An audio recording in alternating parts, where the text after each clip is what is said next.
Hermanos y amigos, vamos a continuar con nuestra meditación acerca del hombre de oración y vamos a leer para ello el capítulo 6 del libro de Nehemías.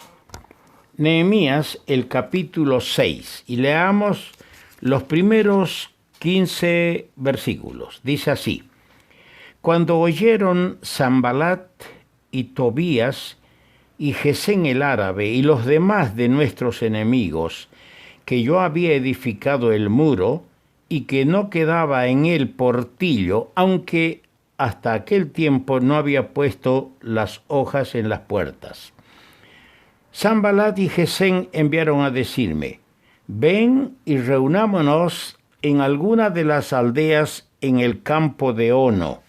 Mas ellos habían pensado hacerme mal. Y les envié mensajeros diciendo: yo hago una gran obra y no puedo ir, porque cesaría la obra dejándola yo para ir a vosotros.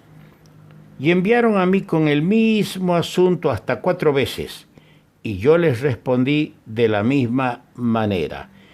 Entonces Sanballat envió a mí a su criado para decir lo mismo por 5ª vez, con una carta abierta en su mano, en la cual estaba escrito: se ha oído entre las naciones, y Gasmu, o sea, Gesem, lo dice, que tú y los judíos pensáis rebelaros, y que por eso edificas tú el muro con la mira, según estas palabras, de ser tú su rey.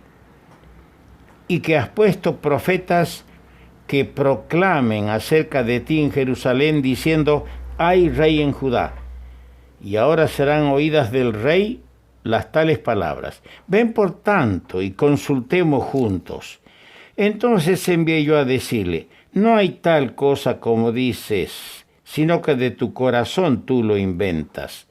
Porque todos ellos nos amedrentaban diciendo: se debilitarán las manos de ellos en la obra y no será terminada. Ahora pues, oh Dios, fortalece tú mis manos. Vine luego a casa de Semaías, hijo de Delaía, hijo de Mehetabel, porque él estaba encerrado, el cual me dijo: reunámonos en la casa de Dios dentro del templo y cerremos las puertas del templo, porque vienen para matarte. Sí, esta noche vendrán a matarte. Entonces dije: ¿un hombre como yo ha de huir? ¿Y quién que fuera como yo entraría al templo para salvarse la vida? No entraré. Y entendí que Dios no lo había enviado, sino que hablaba aquella profecía contra mí, porque Tobías y Sanballat lo habían sobornado. Porque fue sobornado para hacerme temer así y que pecase, y les sirviera de mal nombre con quien fuera yo infamado. Acuérdate, Dios mío, de Tobías y de Sanballat, conforme a estas cosas que hicieron. También acuérdate de Noadías profetisa y de los otros profetas que procuraban infundirme miedo. Fue terminado pues el muro el 25 del mes de Elul, en 52 días. Quiera el Señor bendecirnos a todos con la meditación de su palabra. En el capítulo 8, en esa gran fiesta pública, en ese gran avivamiento como resultado de la lealtad de un hombre y la fidelidad de ese hombre en la oración, tenemos estas palabras que se deberían repetirse. En el capítulo 8 de Nehemías, versículo 12. Y todo el pueblo se fue a comer y a beber, y a obsequiar porciones y a gozar de grande alegría, porque habían entendido las palabras que les habían enseñado. Qué bueno sería que mis amigos y mis hermanos en Cristo, sobre todo, se preocuparan de profundizar la lectura de este libro de Nehemías. Las lecciones espirituales que podrían rescatar para enriquecer y fortalecer sus vidas espirituales y para poderla compartir con todos. Hay mucho que aprender. Yo estoy simplemente haciendo resaltar la calidad de un hombre de oración, de un hombre de oración que a su oración acompañó la acción. Ya hemos señalado claramente esto. El objetivo de este hombre era restaurar las puertas quemadas y levantar el muro. Y es eso a lo que hoy nos referimos. Hemos leído en el último versículo, verso 15, que el muro fue levantado en 52 días, a pesar de la oposición registrada. Tenemos aquí los nombres de 3 opositores: Sanbalat Horonita, Tobías el Amonita y Gesén el árabe.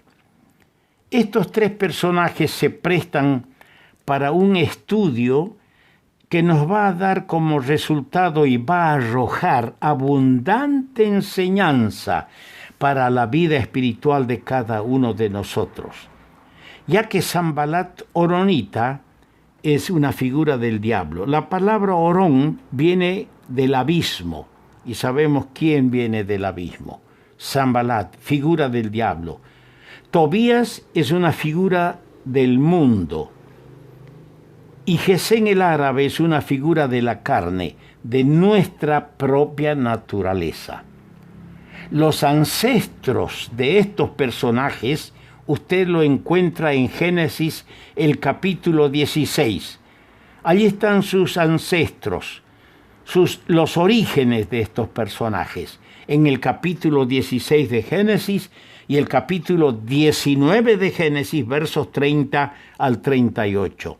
Léalo, analícelo, y va a encontrar que allí están los padres, los progenitores de estos personajes, que a la larga son parientes del pueblo de Dios, pero son sus más grandes enemigos. Se observa que las consecuencias del pecado se dejan sentir siglos después.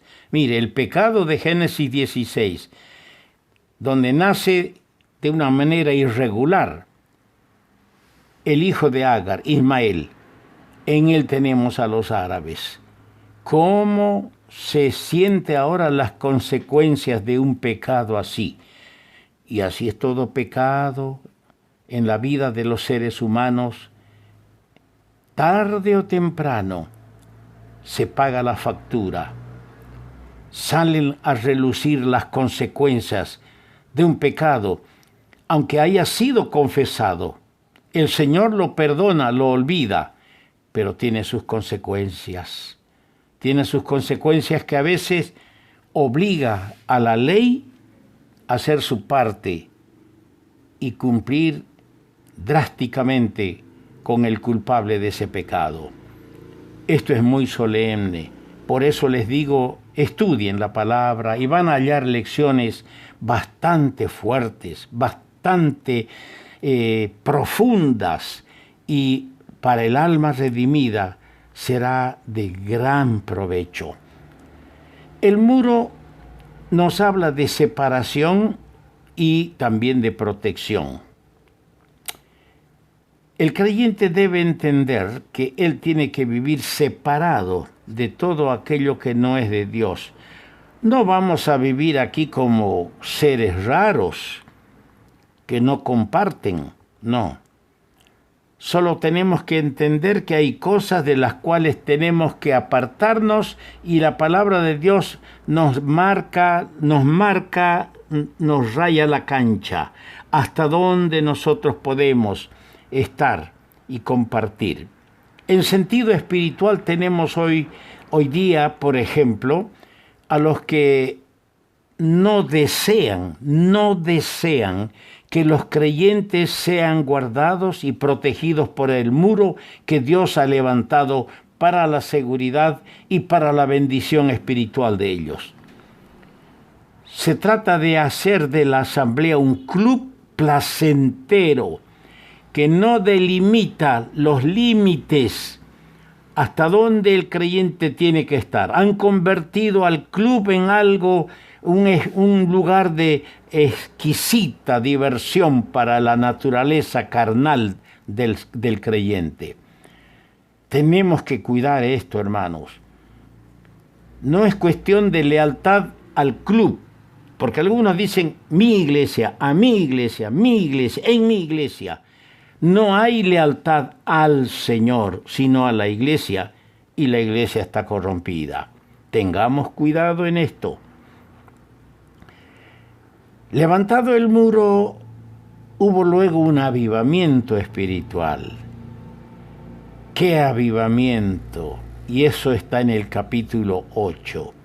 Fue leído públicamente el libro de la ley y fue celebrada la fiesta de las cabañas, o sea, la fiesta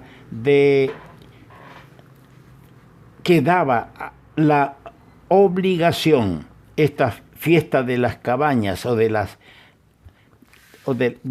la fiesta de las cabañas, que permitía a los judíos y les daba la instrucción de salir fuera de sus casas, hacer enramadas de ramas, de palos y vivir allí para recordar que un tiempo fueron peregrinos en el desierto después de haber sido liberados de la esclavitud en Egipto. Esta fiesta que celebraron, la fiesta de las cabañas, fue la mejor desde los días de Josué, hijo de Nun. ¿Por qué? Porque hubo una confesión y humillación delante de Dios. Estas son algunas de las manifestaciones prácticas de todo verdadero avivamiento espiritual. No es avivamiento el escuchar un excelente mensaje, una buena predicación de la palabra, llorar, sentirse triste y hacer votos y seguir lo mismo. El verdadero avivamiento es cuando nos damos cuenta y nos humillamos delante de Dios y confesamos el pecado y nos apartamos, los que somos del Señor. Los avivamientos en las Escrituras son por regla general de muy poca duración. Eso se registra en la historia de Israel.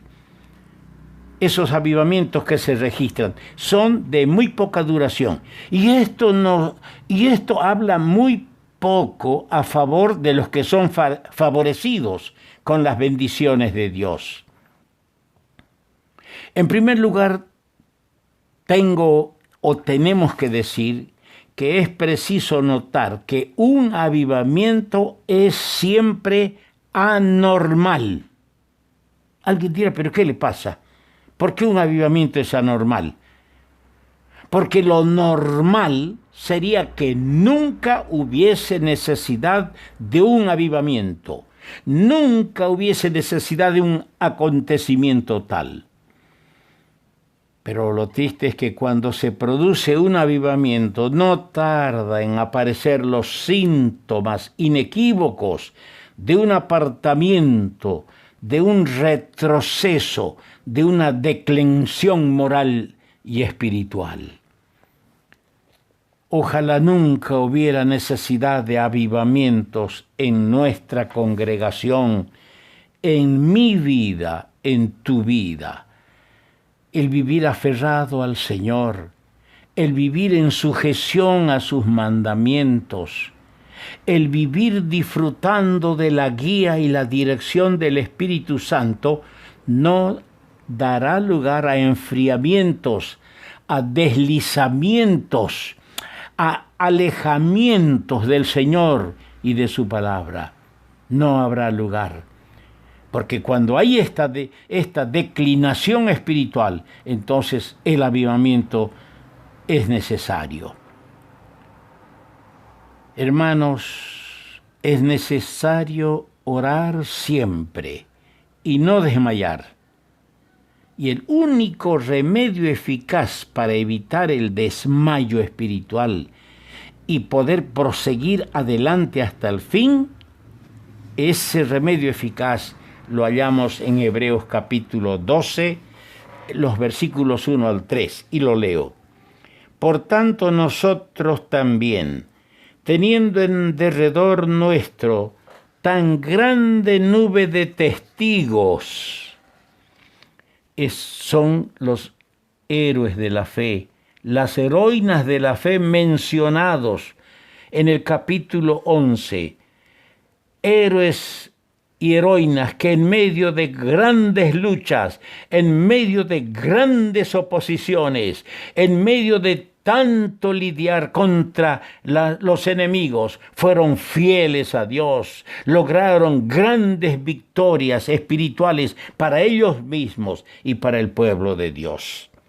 Por eso, teniendo estos testigos del capítulo 11, despojémonos nosotros de todo peso y del pecado que nos asedia. Ese es el elemento extraño, ese peso innecesario, el pecado que está asediándonos todos los días. Y corramos con paciencia la carrera que tenemos por delante. Puesto los ojos en Jesús, el autor y consumador de la fe, el cual, por el gozo puesto delante de él, sufrió la cruz, menospreciando el oprobio, y se sentó a la diestra del trono de Dios. Considerad a aquel que sufrió tal contradicción de pecadores contra sí mismo, para que vuestro ánimo no se canse hasta desmayar. Hermanos, vamos a desmayar, nuestro ánimo se va a cansar si nosotros no nos despojamos del peso innecesario del pecado. Si nosotros dejamos de poner los ojos en Jesús, el autor, el que sufrió tanto menosprecio, pero él menospreció la vergüenza, el oprobio, y se sentó a la diestra del trono de Dios. Debemos considerarle a él, que sufrió tanta contradicción, y nuestro ánimo no se va a cansar, no va a desmayar. Vamos a seguir fieles hasta el fin. Que seamos como Nehemías, hombres de oración y hombres de acción para ser triunfadores y vencedores en la vida espiritual.